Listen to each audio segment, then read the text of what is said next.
the criteria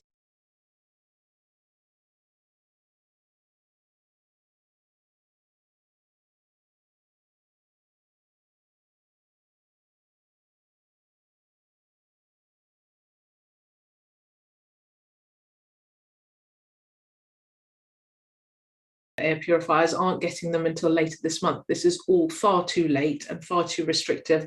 I've been calling, and the Liberal Democrats have been calling, for an air purifier in every classroom. We think that would cost less than what it is cost, or about the price, half the price of the royal yacht that Boris Johnson has committed himself to. And I think this is a small price to pay when you think about the vast sums spent on the pandemic, not least on unusable PPE and fraud that's being written off by the Treasury. Just briefly, because I know I've only got a few minutes, I wanted to talk about obviously the impact of lockdowns and high absence rates throughout the pandemic.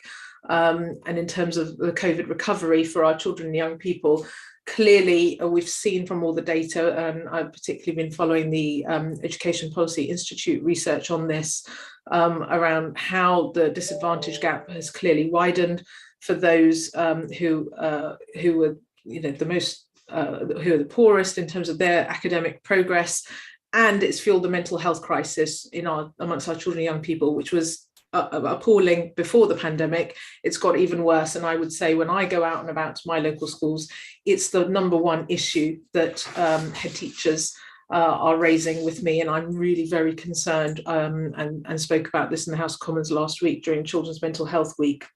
So in terms of the recovery package that the government's put in place, it's only a third of what Sir Kevan Collins recommended. Liberal Democrats have been calling for the full 15 billion to be honoured. We see it as an investment spend, so we would class it as capital expenditure rather than revenue, which allows the government to borrow.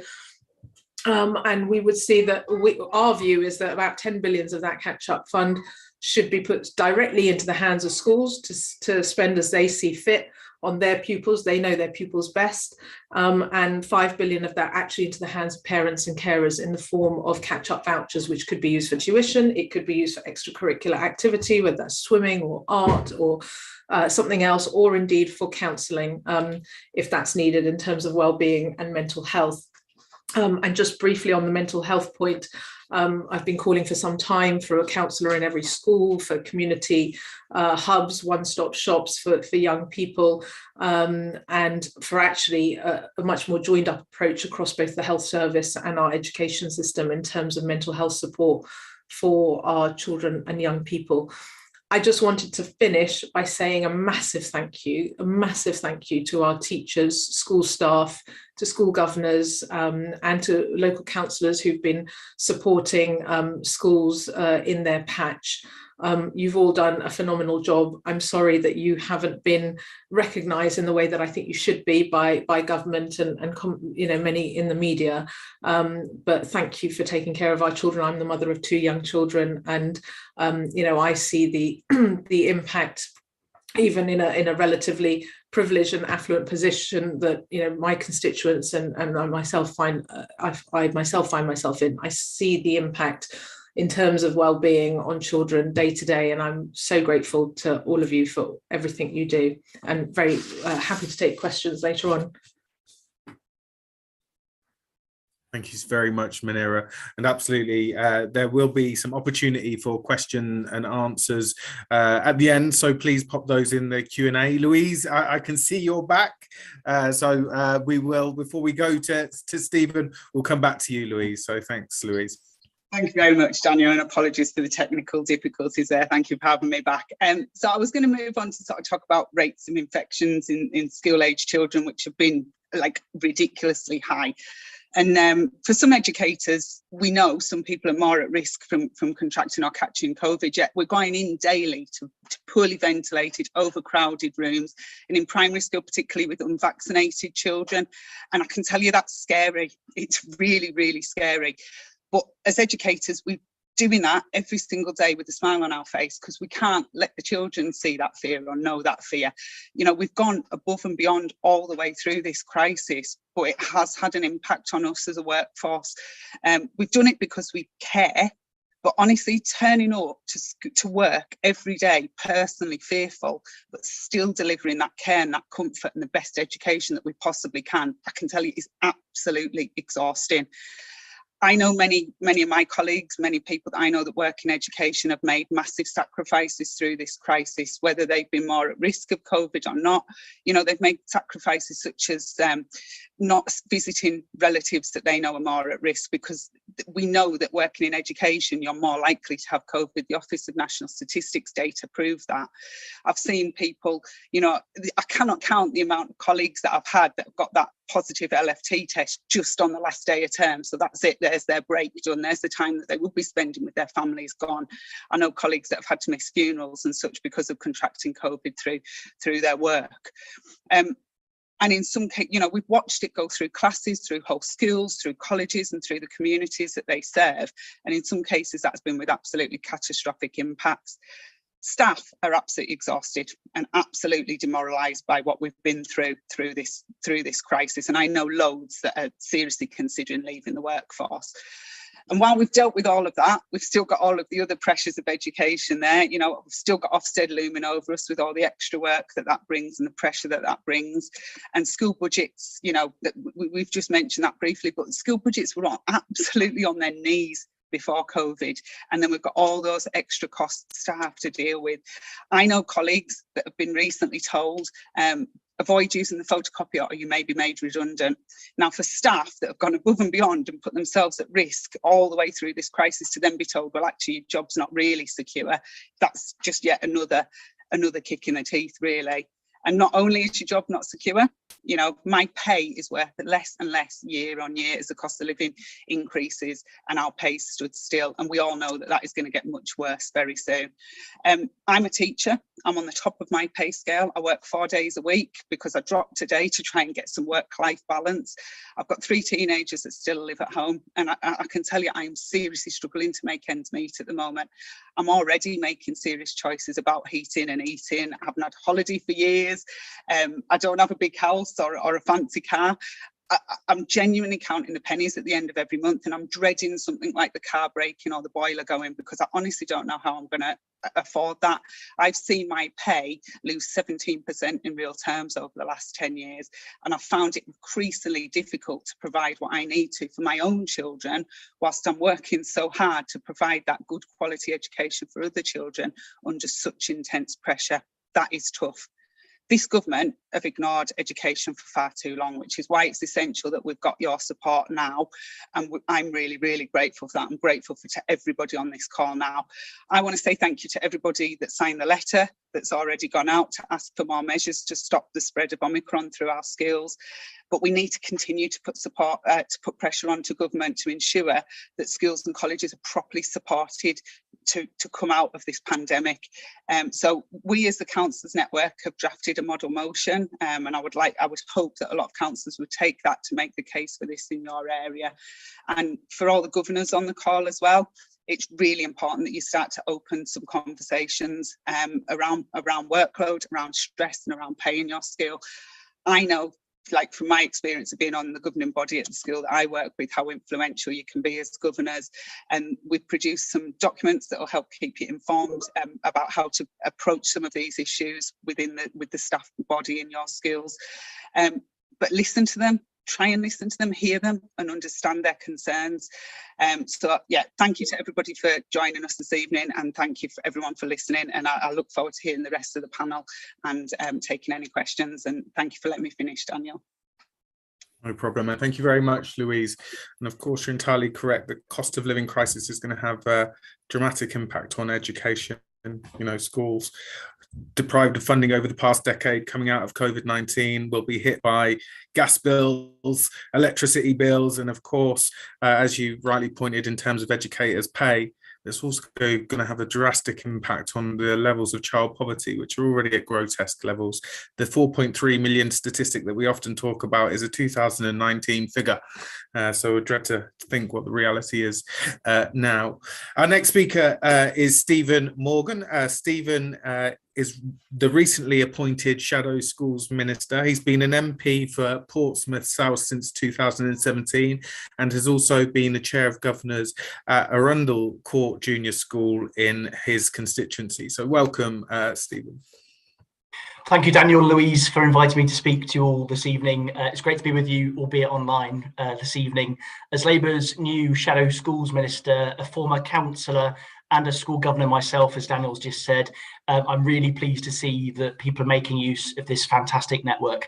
Thank you also to the NEU colleagues for facilitating what I hope will be the first of many sessions that I can join. I'll say a few words, then I look forward to hearing your views and comments at the end. And I'm particularly pleased to join you in Heart Unions Week. I want to start by thanking all the reps, councillors and members who do so much to make sure we get the very best deal for school staff and teachers in the workplace. That job, I believe, has had renewed importance during the pandemic. And I've been absolutely clear that schools are still living with day-to-day reality of COVID on the front line in education. And pupil absences are thankfully beginning to fall, but are still seeing concerningly high staff absences.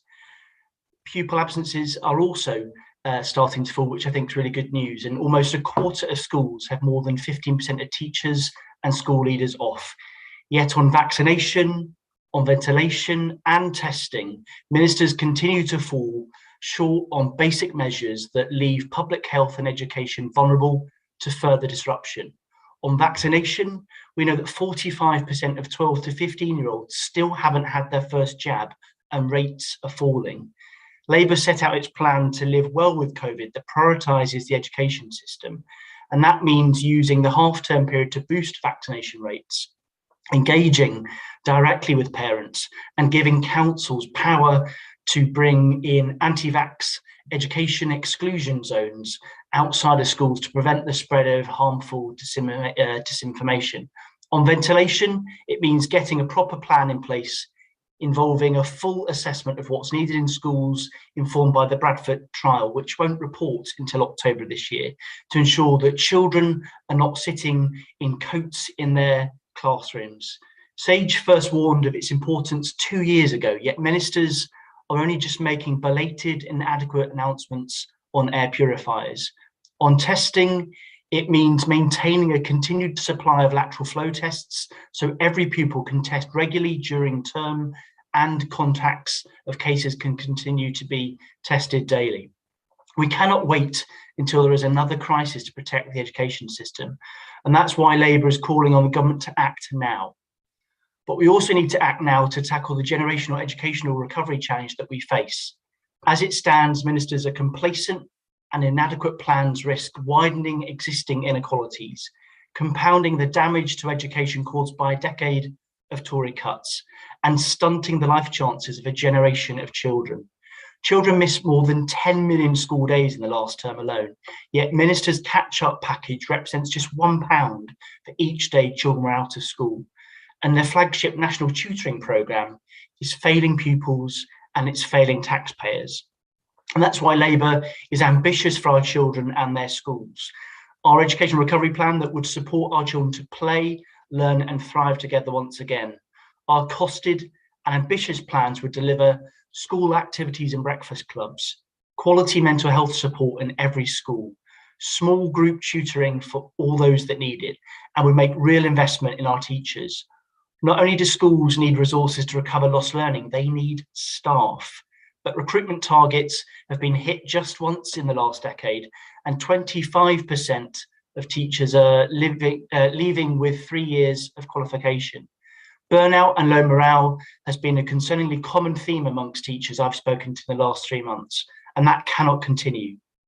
Teachers must be engaged, recognised and rewarded, not with performative gestures, but a genuine appreciation of the contribution that they make to society. Keir Starmer pledged to deliver the most ambitious school improvement programme for a generation, tackling the long-term challenges that we face with thousands of new teaching staff, development programmes for school leaders and teachers, an accountability system that drives school improvement. Time and time again, I think this government has demonstrated it's fundamentally unable to plan for and mitigate the impact of COVID on our education system. and the summit of ministers' ambition for education recovery falls well below what children and teachers need and deserve. If ministers won't step up for our nation's children, the next Labour government will. So thanks again, and I really look forward to your thoughts and views later in the discussion. Thanks, Daniel. Thank you very much, Stephen. And our next speaker is the new Deputy General Secretary of the NEU. Niamh, are you still a councillor? Still councillor? I am still a councillor. Still a councillor, former educator. So really looking forward to hearing what Niamh's got to say. Welcome, Niamh. Thank you, Daniel, and thank you everybody else, and thank you for giving up your time this evening.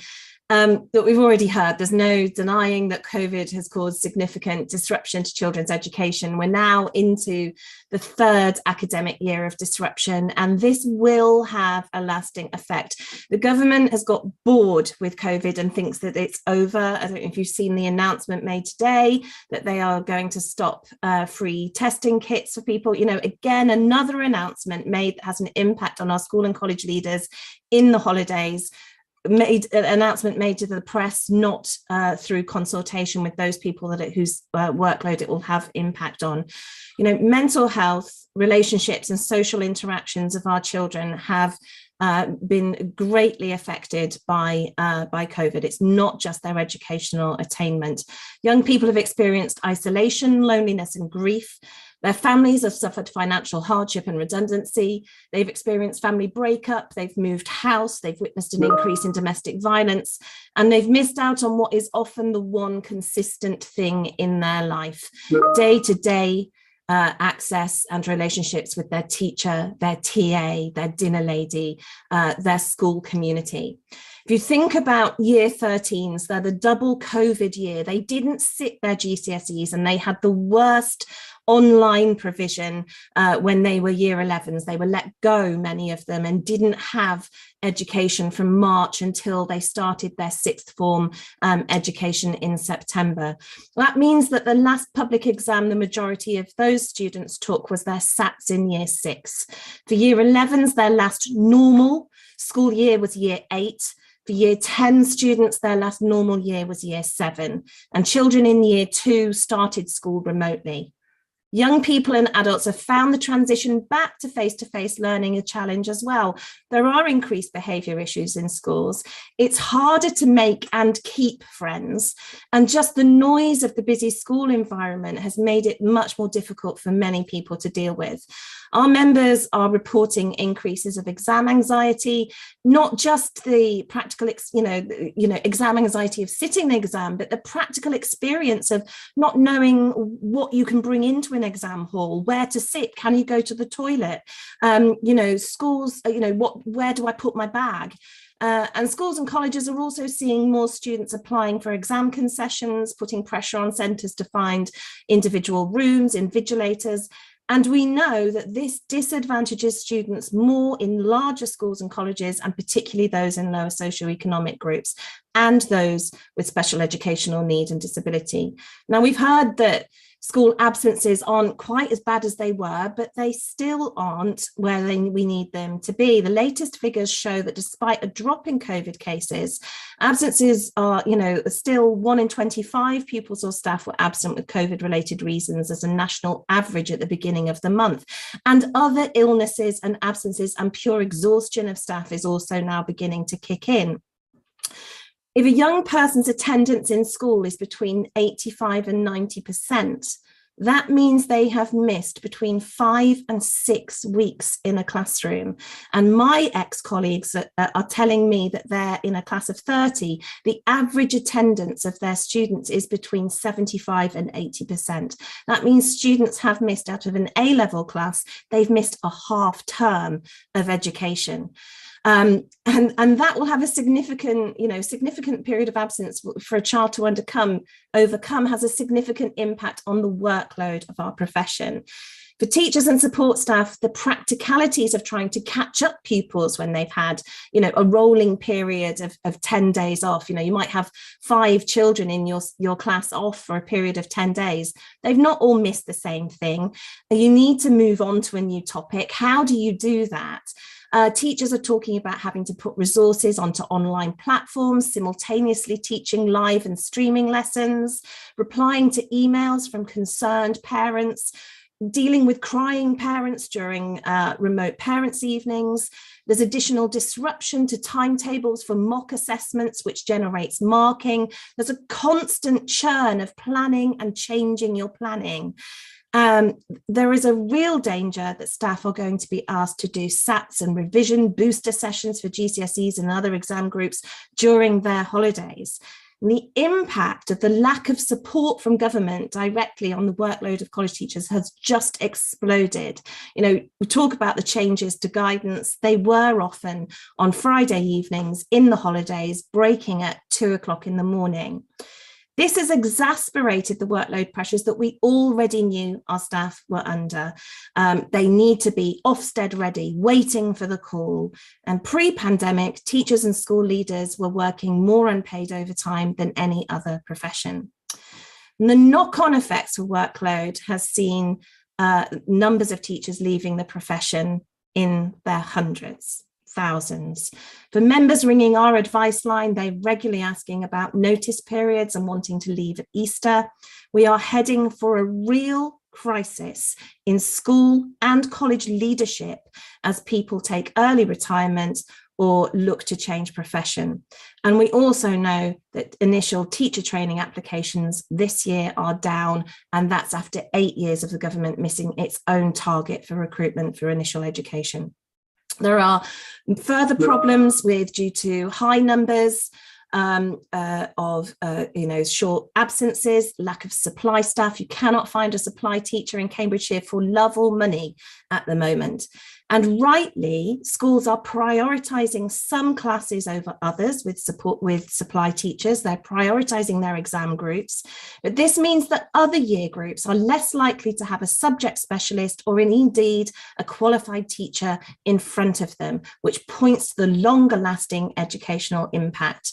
Now, of course, this is different in different areas and different for different subjects. But I would say to you, as councillors, as governors, as parents and educators, ask a year 10 maths GCSE student, a foundation level student, a student on that borderline between 3-4.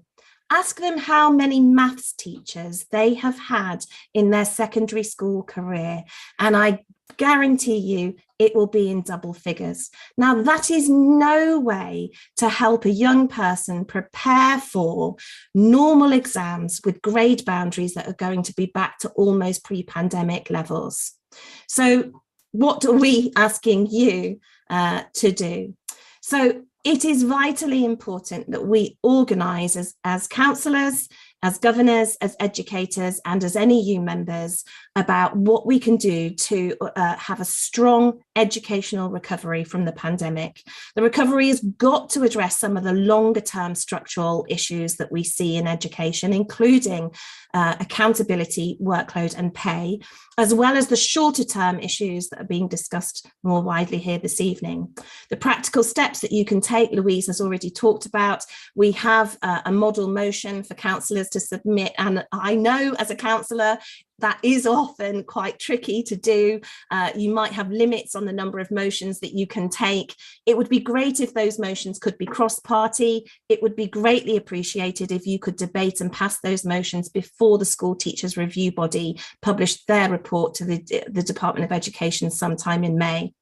And for governors, we really do need you to open up their conversations in your schools and colleges. Your head teachers and your school leaders need space to think. They need space to talk, and they need your support. They haven't had a break in 2 years, and constantly they are firefighting against a government that doesn't really seem to care about young people or to think beyond the end of next week, never mind the end of the academic year. So thank you very much. Please look at the documents that we've produced, take them to your schools and ensure that you're doing everything to support them to do everything possible to support our children and young people. Thank you. Thank you very much, Niamh. And those documents, model motions and so on, they are posted in the chat for you. So please take those, view them, and obviously please build them. Our final speaker before we move into a bit of a Q&A session is Vix Lothian. Vix is the Green Party's national spokesperson on education and a secondary school teacher in history, classics and geology. So welcome, Vix. Hi, thank you, Daniel. Thanks very much for inviting me today. Yes, I've been an NEU member for the last 20 years and a secondary school teacher in what feels like the longest half term ever of my career. COVID recovery is central to my working, to my family and my political life. And I'm exhausted. Not just that this half term I've been trapped between back to school as usual exams and very not usual in terms of opening the windows and distancing and absences. But I'm exhausted having to deal with relentless pressure of targets and Ofsted and workload on top of keeping my students safe. And as a parent and a town council and a teacher, I want to know how we can support our school staff better and how we can build back better schools which put the diverse needs of our children first, because both staff and children have been badly affected by the trauma of the last 2 years. And we need to acknowledge that and we need to put measures in place to address it. And in the short term, which is up to the end of this academic year, we've got to get through this together. And many teachers like me, and that means supporting students through their exams and their tests and keeping them safe. And safety of children is the #1 priority of school leaders and governors. And lots of you have done all you can to slow transmission in schools. Masks and vaccines and ventilation are just some measures that have been introduced to schools, but really limited impact due entirely to a government who have failed to back school leaders the entire pandemic. Masks are only recommended, not nationally enforced. Vaccines were too late in the day in October last year and only offered for 12-year-olds and over. And ventilation's having a laugh. Whilst European nations rolled out ventilation units in the UK, schools have been given no help at all installing or funding units. Any advice from government has been merely to open windows and doors. And whilst the government have lost £5 billion on COVID loan fraud, and even more on purchasing useless COVID equipment, there's been no increase in health and safety funding in schools. And now, whilst the deaths remain high, schools and shops and wider society are being told that COVID measures are set to be lifted by the end of February or March. I lose track. And so opening windows, doors, masks and vaccines and time at home are all set to be removed. And that's probably fine if your job involves hours in your own office or working from home. But teachers like me share rooms with up to 150 different children every single day. I'm incredibly alarmed at the scaling back of COVID measures at a national level. And I hope all the governors and the councillors who can put health and safety of children and staff first and foremost in schools keep as many of the measures in place as possible. We know it's difficult, but most parents want to have schools which are safe and secure. And as Niamh said, I teach mainly exam classes, A-levels in history, sociology, classics and geology. And after 2 years of disruption, we were given hints last week as to what's on the exam papers. And now it feels like I'm intensely cramming and covering everything that we missed in 2 or maybe more years. Covering work that was done in lockdown with only 10 weeks left in the classroom to go. It's a massive challenge. And this is flagging up a problem with our exam-heavy education system. It's not a strength, it's a serious weakness of the British system, and it fails to set up our young people for the world of collaborative, project-based, team-building focused work that they will be doing. Meanwhile, I had more students last week who emailed me to say they tested positive for COVID than I've ever had before. And I've had more Year 13s break down on me and ask for help this early in February than I've ever had before. And we're focusing on exams and grades when these young people are only just beginning to recover. And many staff are also off with COVID, putting extra pressure and workload on those of us who are still in to cover lessons, but also to pay for school budgets, which have not increased for an ever decreasing number of supply staff. Politicians from this Conservative government have told us we're all in it together, but whilst they parted with wine and cheese, teachers like me were taking home bags of marking, and the tutoring programme that they promised us is in total meltdown. And I've got -9p on my photocopying card, I realised at lunchtime, to get me through to the end of term. And yes, I'm angry at the inequality, but also the waste. It's a waste of the funding and the time and the hot air speeches and promises that haven't been kept, but also a waste of opportunities. Now, the Green Party are incredibly ambitious and believe that we should not be afraid to do things differently. And that's tackling education with a child-centred and a collaborative approach. The last 2 years have rung alarm bells when it comes to schools, exams, funding, buildings, poverty, staff workload and the curriculum. And we've clearly been shown that the system in schools puts workload pressures on staff and exam pressures on children and target pressures on school leaders. And it shows how the schools have provided a vital service for vulnerable families when it comes to free school meals, warmth and support in the communities. And this can't happen without funding. And yet schools are being asked to do more with less funding.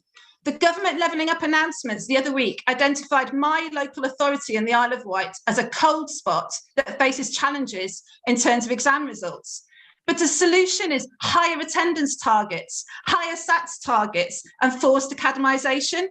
And in this national picture of systemic failure and overwhelming pressure and lack of funding, we, the teachers, the educators, the governors, and the councillors, we're the ones who are making a real difference. And we and you create happy, safe, positive, and encouraging school environments for the kids. And that's something that money cannot buy. Yet this extra funding, especially for SEND children and extra staffing for outside classroom opportunities, it really would help. And for many schools, especially the early years, extra funding is going to be the difference between opening or closing the school doors. So thank you to everybody on this call for all you're doing to keep our young people and help them recover. But really, we need to not go back to an old system of exam pressures and mental health pressures and workload pressures. We need to do things differently and we need to do things better.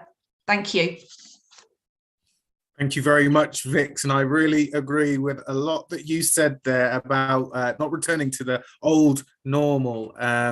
It was broken before. I know there's that desire just to get things back to normal, but it wasn't particularly working.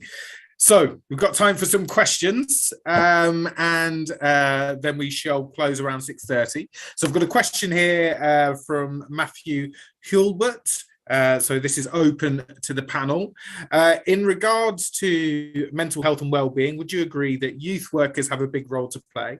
What pressure is being put on the government to deliver its promised funding for youth services in the 2019 manifesto? And will you join me in congratulating many parish and town councils, including my own, for doing what many principal authority councils are not, and that is funding local youth workers? That's from Matthew.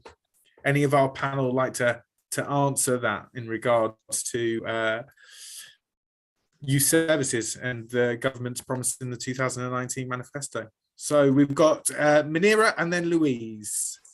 Hi, Matthew. I mean, yeah, I absolutely agree that youth workers have a critical role to play. And I only very briefly touched on it because of time, but one of the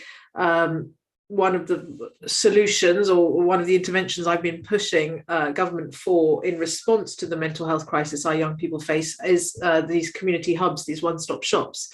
And I see that as a range of services, both voluntary sector and public sector coming together. That would include youth workers as well as counsellors, as well as sexual health advisors, as well as careers advisors, all in one place. We've seen it done really effectively in places like Australia, in places like Manchester, in places like Ireland, and I want to see that rolled out much more broadly. It's good of you to call out about holding the government's feet to the fire on their manifesto promise, and so that's something I will make sure that I do in terms of my interventions going forward, and certainly in terms of the government's respond to knife crime and youth, where young people are involved. It's something that I've and Liberal Democrats have argued for consistently, about a public health approach to knife crime, and part of that is investing in youth services, which we know have been cut to the bone in recent years. Thank you very much, Munira. And then over to Louise Atkinson. Thanks, Daniel. Yeah, I totally agree with everything that Munira's just said there. And, when you were talking about these hubs, I was thinking, when I started training, I was a teaching assistant prior to going into teaching 15 years ago, and these hubs were like, this is what should be happening, this is what is best for children and young people. And we have just seen all of those services that go around children and families being decimated over the last 10 plus years. And children who are struggling and young people who are struggling, they need adults, they need support, they need time. And whether that's from youth workers or whether that's from extra staff in school as well. I touched on the loss of teaching assistants. In my career over the last 5 or 6 years, I've seen teaching assistants at the end of fixed term contracts losing their jobs, and they're much needed in schools, because that is what children and young people need. Prior to everything that Niamh spoke about that they've gone through over the last couple of years through this crisis, we were losing staff and we didn't have enough people to offer these services. And yeah, I would fully congratulate any councils that are providing those, that are finding the funds to be able to provide those services, because yeah, we know council budgets are absolutely stripped to the bones as well, but actually it's a small amount of investment for it prevents many problems in the future. It turns these children and young people's lives around. If they get that right intervention at the right time, then they become much better parts of our society going forward. So actually it's money, if you can find it within your council that you could be able to provide this support, it's well used funding. So yeah, absolutely congratulate any councils that are able to do that. Thank you very much, Louise. Any more of our panel like to come in on this question? Vix? Hi, thanks. Yeah, I'm a town councillor as well. So we just passed our budget last night, and in that, in Newport on the Isle of Wight, we are having a year of the child where we're going to fund a mental health worker as part of the Youth Trust for a year. We also fund street pastors and school pastors, as well as a youth cafe. Town councils and parish councils are where it's at, and it shouldn't be. We're picking up the pieces because the county councils can't afford it and the national government are refusing to afford it. But I would go further to add to what Louise said. I think that mental health pressures on young people are systemic. They are built into the system. It's not just a case of funding and funding more support because we've got more mental health challenges and cases. Actually, we need to step back from target-driven, exam-heavy, high-stakes exams. We need to have space and time for staff and students to build relationships. That's one thing I noticed, and my colleagues, when we came back into the classroom, that the young people had lost the opportunity to meet face-to-face. So we set up, board games groups and debate clubs and just chat opportunities. But that takes time. And when you are under pressure with exams and targets yourself, if we remove that pressure and that target-driven approach, then I think we would have a lot fewer mental health cases in young people and in staff as well. Fantastic. Thank you, Vix. Niamh and then Stephen. Yeah, I'll be quick, Matthew. I think you're right. I mean, I am actually a former youth worker, and for my dissertation, for my youth work MA, in 1999, I'm afraid, my dissertation was about the role of a youth worker and how every school should have one. Unfortunately, that has never come to fruition. But I think the role of the youth worker is key because they are not a teacher. And young people need to be able to have somebody to go to in a school environment that is not the person that is also saying you've not done your homework, or what about this revision, or what about that. So it is vital. I absolutely will be holding the government to account for that when there is an election, well, before an election, but coming into an election, about broken promises from the 2019 election. But I wanted to highlight something that the Welsh government has done. The Future Generations Act Wales. Every piece of legislation that goes through becomes policy in Wales has to go through the Welsh Commissioner for the Future Generations. That's future-proofing everything to make sure that it doesn't have a negative impact on young people, whether that be energy, climate change, education, employment. And that is what we need to be, our, governments and political parties to be doing, not thinking about their mates and the companies that can give contracts to, but looking at every decision they make and thinking, how does that impact our next generation? Thank you, Daniel. Thanks, Niamh. And then Stephen. Thanks, Daniel. I just wanted to agree with what other panel members have said. My dad was a former detached youth worker and I was a play worker. It was my first ever paid job. So I want to also speak up for the importance of play work across our country and the invaluable role that plays in supporting children to learn and development. In terms of Labour's offer on mental health, I think we've got a really good package now that we spoke about in the chamber last week. So a counsellor in every school, a mental health hub in every community, and also a target to make sure that people are seen within a month. And I think certainly what's really reassuring in my new brief when I had stakeholder meetings is a key theme is about well-being. And I think we've got to make sure that's a real focus as we come out of the pandemic, that we're thinking about the well-being and the support that is available to children in our schools. So a really strong offer from Labour that I know is really popular on the doorstep. Thanks. Thanks, Stephen. And just to add to I've spent a long time working with young people who've been excluded from education, and they will, their first contact with a youth worker will often be through the youth offending team of the local police. And by then it's already a bit late, isn't it? Because there's been some sort of act of criminality that they've slipped into. So we need definitely preventative measures rather than reactive. I've got a question here from Gabe Crisp. It says, I'm a sixth form teacher. The disruption caused by COVID has affected students in the same cohort differently. Child A has had COVID twice, been slower to recover to full health, and 2 of his subject teachers have been off with COVID in the last term. Child B has not been ill, and none of her teachers have been off. These differences would have formerly been reflected in UCAS references and university offers on the basis of exceptional disruption, but I see no mention of how we will measure or reflect the individual damage. Any ideas on this? So over to our panel. Who would like to come in on that? Niamh. Yeah, I mean, as a former sixth form teacher, I've seen this, and this is the biggest. The worst thing that the government has done is not anticipating that this year's exams and next year's exams and the year after's exams will also be affected. So I think there are 2 things here. Longer term, we've got to look at a different application process to university. It's got to be after your exam results are taken. Those students that do BTECs or other national diplomas often have that advantage. You already sort of know what you're going to get. It's much easier to do.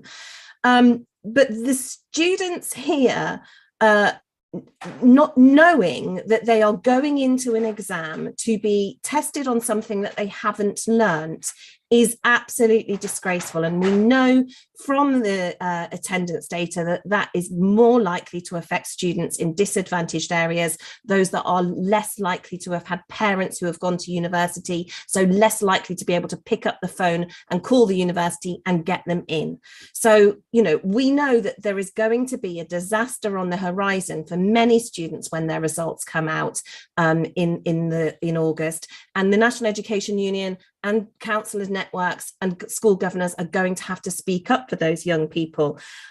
One thing that we've not talked about, we often talk about A-levels and GCSEs, but not BTEC students. The government has made no allowances for the students that couldn't sit their exams in January because they had COVID, and the government has just turned around, the DFE, and has just said, do them in May.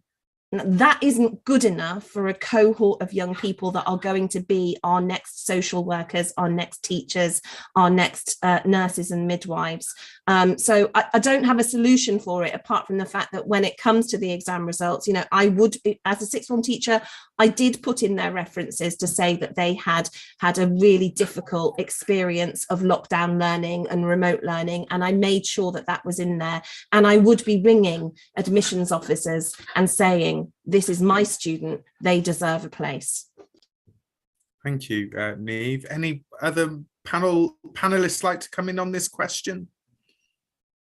Vix. I just want to echo what Niamh says, because both of us been teaching with sixth form schools and got very recent experience of it. There seems to be this attitude that it's all over now. You know, COVID's all over now, so just get back to work. And yet these exams, they're not even 2 years in the making. These are, 3, 4, 5 years in the making to get there, or much longer.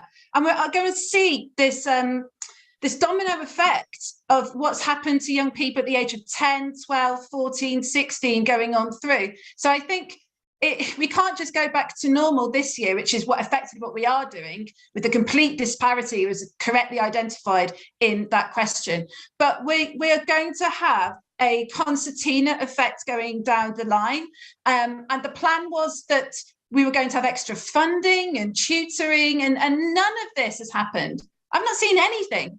I've not seen a CO2 monitor. I've seen absolutely nothing to support my students, support me in the classroom, and I'm able to just get on by. Certainly, there are young people who are not in my classroom who have had really damaging effects of their own health and the health of the people around them. So I certainly would not have liked to see the situation we've got now going back to full-time exams and the BTECs and the diplomas, where young people have to sit on a computer for 8 hours last week in our sixth form. It's not all over, and the basic thing that the government need to do is to acknowledge that first and foremost, and then we can start to build a better system. But until they acknowledge that, we're going to be picking up the pieces, unfortunately. Thank you very much, Vix. Anyone else from our panel? Because I think this probably will be the last question in regards to this. Okay, shall we try and get one more question in before 6:30? I've got a question here about data and a proportion of teachers affected by long COVID. What do we know about long COVID, its impact on educators or education generally? Anyone from our panel? Yeah, I don't have the raw numbers, but if I'm not mistaken, I understand that staff in education settings have had the second highest incidence rate of long COVID. And obviously that further demonstrates the sacrifices that so many teachers have made on the front line. But it's one of the reasons why Liberal Democrats have been calling for recognition of long COVID as an occupational disease, so that teachers and other school staff can have access to long-term financial support. So I don't have the raw numbers, but I know it's a real issue. And I know, the numbers are small, but there are also some children struggling with long COVID too. And I've heard of incidences in my local schools for sure. Thank you very much, Munira. Any final comments from our panel? Niamh? Yeah, I don't have the figures, and I think it's very difficult because it takes a long time to get a diagnosis of long COVID, and the medical profession are quite wary of doing that because it is very difficult. But I don't think it's small numbers. I think it's a lot of numbers. The number of my ex-colleagues and the number of NEU members that are ringing our advice line to say that they are having sickness absence procedures issued against them because they are that what they believe is ongoing lasting effects of COVID is huge. And in my class of 25, I had 2 students with the effect of long COVID. Now, so it's not small numbers. I think, again, this is something that is going to have a longer impact. And unfortunately, I think what will happen is that many people will just leave the profession rather than be able to have the additional support, because the funding and the additional support is just not there. Thank you very much, Niamh. Well, thank you very much to our panel and everybody who has tuned in this evening. That is about all we have got time for. You know, it's very turbulent times, isn't it? We're coming out of the midst of the biggest pandemic in living memory, child poverty rocketing, the cost of living crisis, and there's not a solution for any of it from government, and particularly in regards to exams. You are more likely to have been impacted by poverty, by COVID, if you live in a deprived area. We have to be arguing for a fair settlement in terms of this year's assessment. So please also raise all of the motions and the letter, and let's build a mood around ensuring there is safe continuity of education moving forward. Thank you very much, everybody, and good evening. Thank you.